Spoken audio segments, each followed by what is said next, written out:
Buenas, ¿cómo andan? Espero que muy bien. En el día de hoy, en la clase del día de hoy, vamos a ver derechos y obligaciones. Cuando hablamos de derechos y obligaciones, ¿de quién es exactamente? Derechos del trabajador y obligaciones del empleador. Y para arrancar a hablar de este tema, nos parece importante irnos unos cuantos años para atrás, cuando nace el artículo 14 bis de nuestra Constitución Nacional.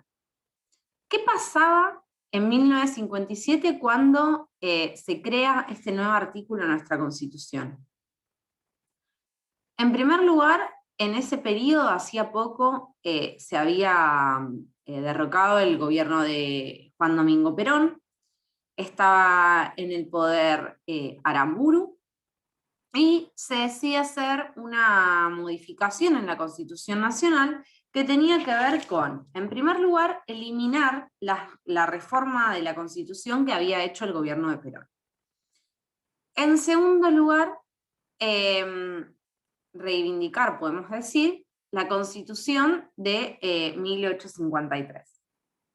Y por último, se incorpora a la Constitución Nacional, a esta de 1853 que se retoma, este artículo 14 bis, entre otras modificaciones.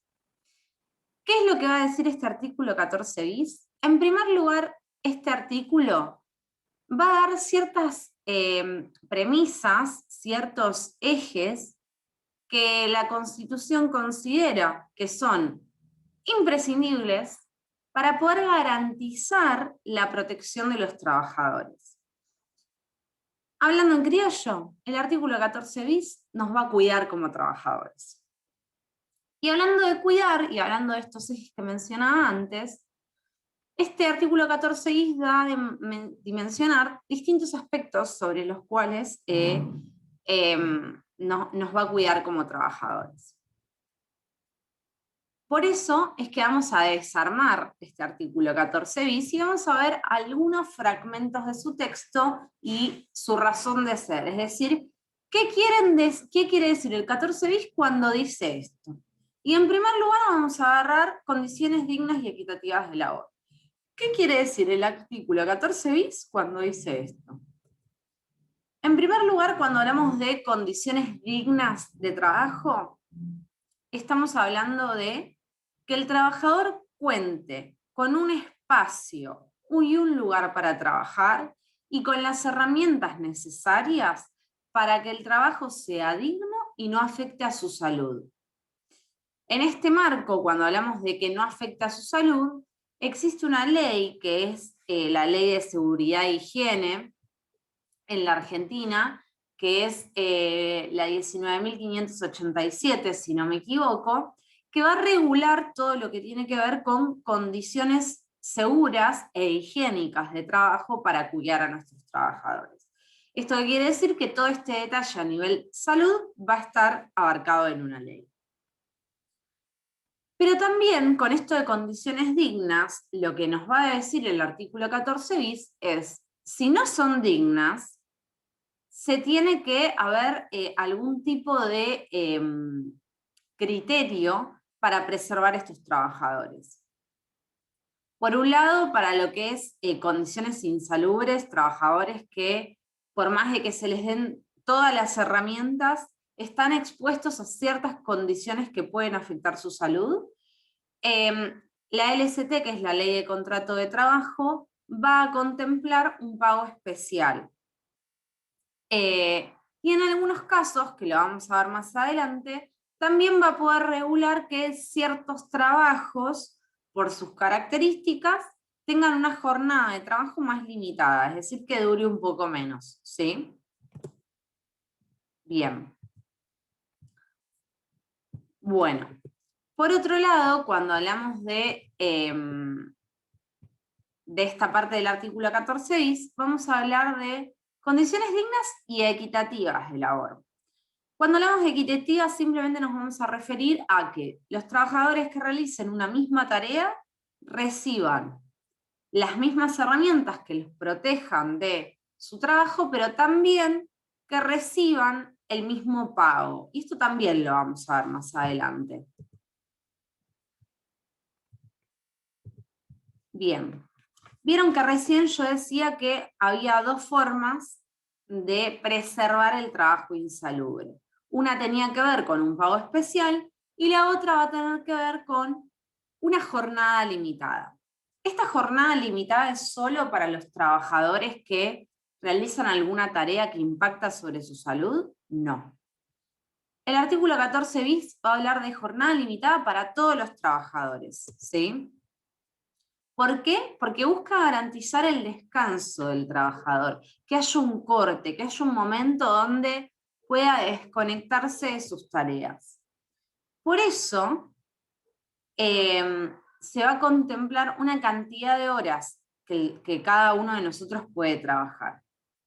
Y esa cantidad de horas va a estar limitada por el horario en que desempeñemos nuestras tareas. Si nosotros trabajamos en lo que se denomina horario central, que es de 9 a 18, de 8 a 17, de 7 a 16, de 6 a 15, vamos a tener, la ley va a decir que nuestra jornada no puede durar más de 44 horas semanales, ¿sí? Lo que va a decir la ley en el caso que nuestro trabajo inicie a partir de las 21 horas, es decir, trabajo nocturno, nuestra jornada no va a poder ser mayor a 42 horas semanales. Y como mencionaba antes, en caso de que nuestro trabajo sea considerado insalubre, no vamos a poder trabajar más de 36 horas en la semana. Y acá, para que tengan una idea, cuando hablamos de trabajo insalubre, hay distintos trabajos que son considerados insalubres. Pero rápidamente un ejemplo que todos van a ubicar es todos los trabajadores de la salud que trabajan con máquinas de radiografía, que hacen radiografías, tomografías, etcétera, son considerados trabajos de alta exposición a rayos, lo cual puede ser perjudicial para la salud luego de o muchas horas de exposición o la permanencia durante muchos años.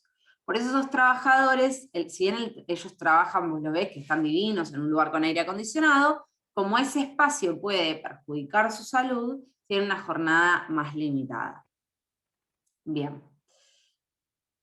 Pero cuando hablamos de jornada limitada, ya aclaramos cómo eran los tres tipos de cortes en cuanto a horarios para tener una jornada limitada y garantizar un descanso. También es importante aclarar que en Argentina también hay un límite de horas extras anuales. A todos nos gusta hacer horas extras, pero sobre todo nos gusta cobrarlas, ¿no? ¿Por qué nos gusta cobrarlas? Porque se pagan distinto a la jornada normal del trabajo. Se pagan al 50%, o sea, el valor de la hora más un 50% en días y horarios normales, y al 100% aquellas que sean realizadas en el horario de la noche o los fines de semana o días feriados. En días de trabajo, en días de descanso del trabajador. Pero estas horas también están limitadas en la ley argentina. ¿Por qué? Yo te pongo una cantidad de horas semanales máximas que vos vas a poder trabajar y de repente me haces 100 horas extras por semana, y la realidad es que no estoy cuidando que descanses. Por eso se va a poner un límite anual de 200 horas extras. Y obviamente aquellos empleadores que tengan trabajadores que excedan esta cantidad de horas extras podrían llegar a ser penados por la ley. Bien, ya hablamos de condiciones dignas y equitativas para cuidar nuestra salud como trabajadores y trabajadoras y todos los tipos de trabajadores. Y por otro lado hablamos de la jornada limitada. Ahora vamos a pasar, ahí está, si les me acompaña, a un tercer eje que tiene que ver con descanso y vacaciones pagadas. Cuando hablamos de descanso y vacaciones pagadas, también sigue en la línea de esto que quiere garantizar la ley argentina con respecto a garantizar el descanso del trabajador. Por este motivo, los trabajadores van a gozar de vacaciones una vez por año, las cuales van a ser pagas, es decir, el trabajador se va a poder ausentar de su trabajo y va a poder gozar de su salario. ¿Cómo son estas vacaciones?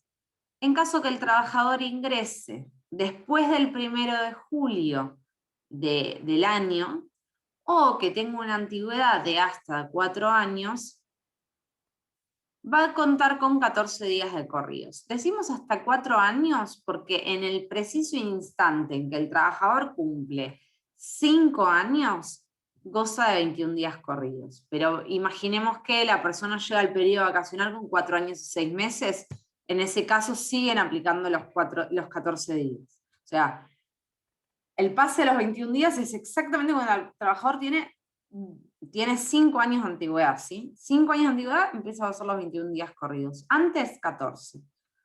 ¿Qué pasa si no llego a tener, llego a ingresar antes del 1 de julio, es decir, tengo menos de 6 meses de antigüedad al momento de tener que gozar mis vacaciones? En ese día se va a calcular un día de vacaciones por cada 20 días trabajados, ¿sí? Y bueno, luego, a medida que el trabajador va ganando años de antigüedad, a los 5 años, a los 10 años y a los 20 en adelante, va a ir ganando más días de vacaciones. Si yo cambio de trabajo, ¿pierdo mi antigüedad para el cálculo de vacaciones? Sí. Las vacaciones se renuevan de alguna manera, o la cantidad de días que uno tiene se renuevan cuando cambia de empleador. Yo hoy tengo 5 años de antigüedad en mi trabajo, tengo 21 días de vacaciones y cuando cambie de trabajo vuelvo a tener 14. Hoy en Argentina, en algunos trabajos, se utiliza negociar las vacaciones. Imaginemos que nosotros estamos trabajando en un lugar donde ya tenemos 5 días de antigüedad, 5 años de antigüedad, perdón, tenemos 21 días de corrido y nos ofrecen un trabajo que nos interesa más. Nosotros podemos decirle sutilmente al empleador, mira, la realidad es que yo tengo 21 días, no es un beneficio que quisiera perder, ¿qué posibilidades hay de mantener esa cantidad de días de vacaciones? Y el empleador, si quiere, puede darme esos 21 días y los puedo tener pagos. ¿Por qué? Todo esto que vamos a hablar ahora, lo que marca es el mínimo de lo que nos tiene que cumplir el empleador, ¿sí? El mínimo que tenemos garantizado como trabajadores. Pero el empleador, si quiere hacer más que eso, puede hacerlo. O sea, siempre que no vaya en contra de lo que dice la ley argentina, la Constitución Nacional, puede hacerlo, ¿sí? Bien. Pasando al siguiente eje dentro del artículo 14 bis, tenemos la retribución justa. ¿A qué decimos con retribución justa? Retribución justa va a tener distintos criterios que nos parece importante mencionar. En primer lugar, cuando hablamos de retribución justa es que se pague un salario que sea justo con respecto a las tareas y responsabilidades que yo tengo. Por eso en Argentina van a existir convenios colectivos de trabajo que van a agrupar distintas industrias, distintas tareas, trabajadores que hacen lo mismo, y van a definir distintas escalas salariales, distintos salarios de acuerdo a las tareas que realizan esos trabajadores. Y año a año van a hacer algo que se llaman paritarias, que esto lo deben haber escuchado hablar, que son espacios donde los sindicatos que están dentro de un convenio van a revisar esos salarios y van a definir ajustes. Pero como norma básica para esos convenios y para cualquier trabajador que esté fuera de convenio, ¿qué quiere decir? Que no realice ninguna tarea que esté enmarcada dentro de un convenio existente en la Argentina. Por ejemplo, como yo trabajo en recursos humanos, no hay un convenio, porque no hay un sindicato de empleados de recursos humanos, no hay un convenio, bueno, creo que no lo hay, pero sí puedo dar fe de que no hay un convenio de recursos humanos. Como no lo hay, el empleador me paga básicamente lo que quiere, define una escala interna dentro de la empresa.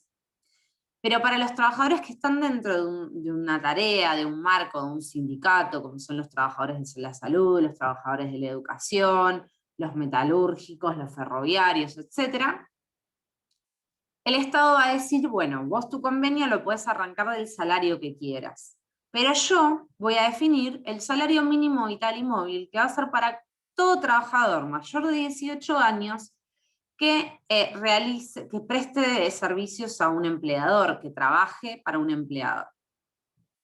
¿Cuál es ese salario mínimo vital y móvil? Hoy en Argentina es de 29.160 pesos.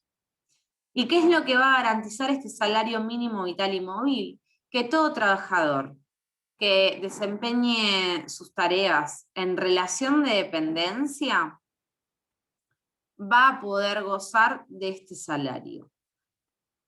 ¿Por qué? Porque este salario lo que va a garantizar, cuando hablamos de mínimo vital y móvil, es lo mínimo que yo necesito para poder vivir. Por eso el Estado lo va a ir actualizando, depende el contexto país, anualmente, semestralmente o de la manera en que se considere. Por último, en relación a retribución justa, vamos a agregar, y simplemente como para hacer un repaso de algo que también quizás conozcan, que es el salario anual complementario, SAC, como aparece en el recibo de sueldo, o aguinaldo, como comúnmente lo conocemos en Argentina. Este salario anual complementario lo que va a definir es que en Argentina todo trabajador que está en relación de dependencia para un empleador va a cobrar 13 sueldos en su año. ¿Por qué 13 sueldos? Uno por cada mes y un sueldo que va a estar dividido en dos momentos de pago. Uno que va a ser cobrado con el sueldo, uno que va a ser en junio, cobrado en el mes de julio, podemos decir, y uno que va a ser pagado y cobrado en diciembre. Y va a ser la mitad del mejor sueldo en el año, ¿sí? Cuando hablamos del mejor sueldo, estamos hablando del mejor sueldo normal y habitual. ¿Qué quiere decir esto? Que cuando nosotros, por ejemplo, recibimos una comisión por ventas o hicimos horas extras, no van a estar contempladas para el cálculo del aguinaldo, ¿sí? ¿Qué quiere decir? Va a ser el mejor salario que cobré en el año. Por ejemplo, no sé, me aumentaron el sueldo en marzo. En junio, cuando tengan que pagarme el aguinaldo, me van a pagar el sueldo actualizado con el aumento que tuve en marzo, ¿sí? No van a tomar el de enero y febrero que no tuvo ajuste salarial, por ejemplo. Bien, y lo mismo en diciembre. Bien. Por último, y para ya ir metiéndonos en las obligaciones del empleador, el último eje es organización sindical libre y democrática. Cuando el artículo 14 bis habla de esto, lo que refiere es que cualquier trabajador en la Argentina va a poder afiliarse a un sindicato, va a poder va a poder realizar actividades inherentes a este sindicato, pero también va a tener la capacidad de poder no afiliarse si no lo quisiera, o de desafiliarse si considera que no quiere estar más afiliado a un sindicato. Cuando hablamos de organización sindical libre, quiere decir que cualquier grupo de trabajadores va a poder agruparse para formar sindicato, ¿sí? O mismo, hay muchas fábricas o empresas al día de hoy que no están sindicalizadas y quizás un trabajador, producto de un conflicto con su empleador, decide unirse con otros trabajadores dentro de la organización y votar elecciones de delegados gremiales, involucrarse con el sindicalismo.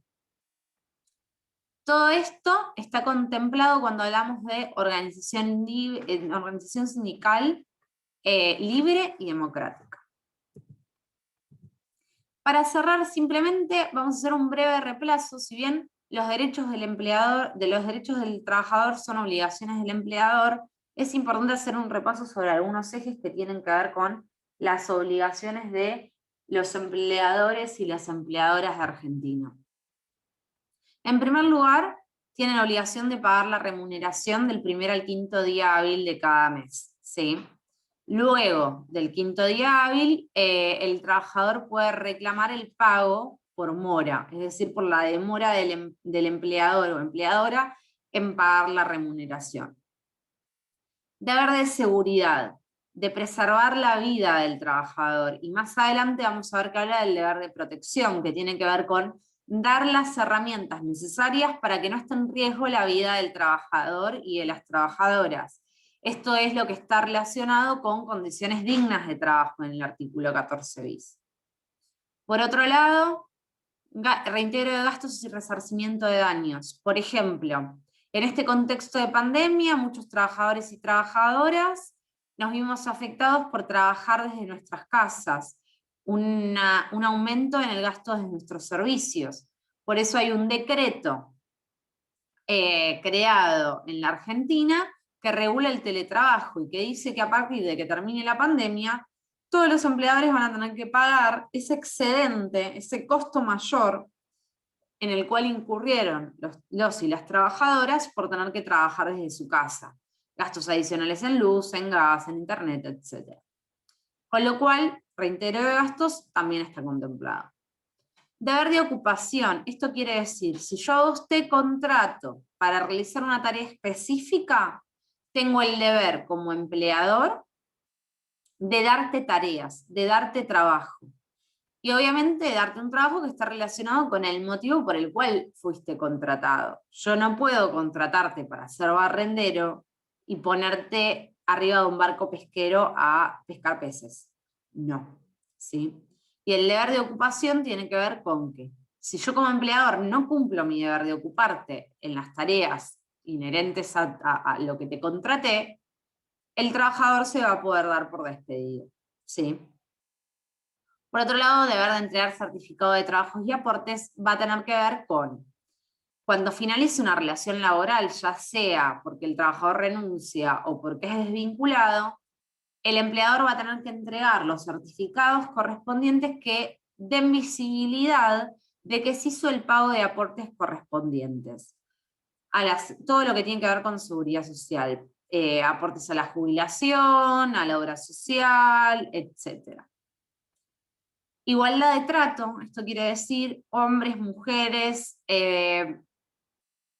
y no sé, personas con discapacidad, personas sin discapacidad, que el empleador trate a todos por igual, independientemente de cómo sea la persona, cuáles sean sus características, etc. Y por último, obrar de buena fe, y esto impacta también al empleado. ¿Esto qué quiere decir? Que a la hora de trabajar en el ámbito laboral, obren de buena fe, con buenas intenciones, que no haya malas intenciones de fondo en lo que hagan en relación al trabajo. ¿Dudas? ¿Consultas? Vamos a dejar un espacio en el grupo de WhatsApp para que puedan hacer todas las preguntas que necesiten, ¿sí? Les mando un beso grande y seguimos por WhatsApp.